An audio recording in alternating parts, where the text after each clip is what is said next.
Look up into the night sky. There it is. The moon. Silent. Timeless. Watching over us like it has for billions of years. It lights our way, pulls our tides, stirs our myths, and whispers to our imagination. We've written poems about it, howled at it, fallen in love under it, but there's something most of us don't know. The moon is slowly leaving us, not metaphorically, not symbolically, physically, literally, every year. It drifts about 3.8 centimeters farther away from Earth. That's roughly the same speed your fingernails grow. It doesn't sound like much. But over time, this tiny drift adds up to a cosmic change. And if the moon keeps retreating, inch by inch, something extraordinary, perhaps even catastrophic, could happen. To understand what, we have to go back. Way back, not just to ancient human history, but to the very birth of the moon itself. Let's travel. 4.5 billion years into the past. The Earth was young then. A hot, violent, swirling sphere of rock and molten metal. It had barely finished forming when it was struck by something unimaginable. A planetary body about the size of Mars slammed into Earth. We call it Theia. The collision was cataclysmic, so intense that part of Earth's crust and mantle were ejected into space. These fragments orbited the Earth, forming a glowing ring of debris, and over time, that ring came together, cooled, and became our moon. It was born in fire and chaos, but became Earth's perfect dance partner. Back then, the moon was much closer. Imagine looking up and seeing a moon that filled the sky. It looked 3 times larger. It pulled the tides with immense force. Days were shorter, only 6 hours long, because Earth spun so much faster. But over billions of years, something invisible happened.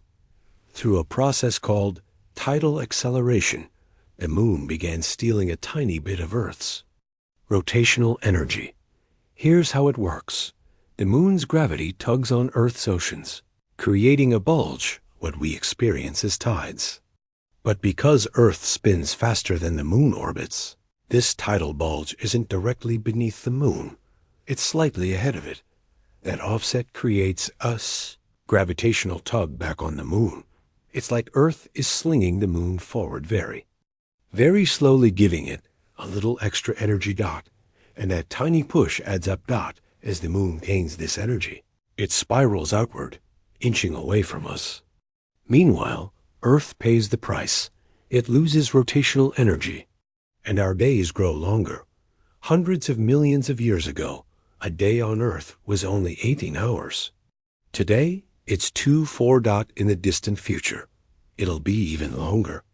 Maybe 25, 30, even more. And the moon will be farther and farther away. Now you might be wondering, so what? It's just a few centimeters a year. Why does this matter? Well, it matters more than you think. Because the moon isn't just a pretty night light. It's a cosmic stabilizer. You see, Earth doesn't spin perfectly upright. It tilts about 23.5 degrees. That tilt is what gives us seasons. But without the moon, that tilt could become unstable. Mars, for example, doesn't have a big moon. Its tilt wobbles wildly, swinging from 0 to 60 degrees over millions of years. If Earth were like that, we'd have extreme seasons. Imagine ice ages followed by boiling summers, deserts becoming oceans, and back again. The moon keeps our tilt stable. It acts like a cosmic anchor. So as it moves away, that stability weakens. Slowly, quietly, but dangerously. And that's not all.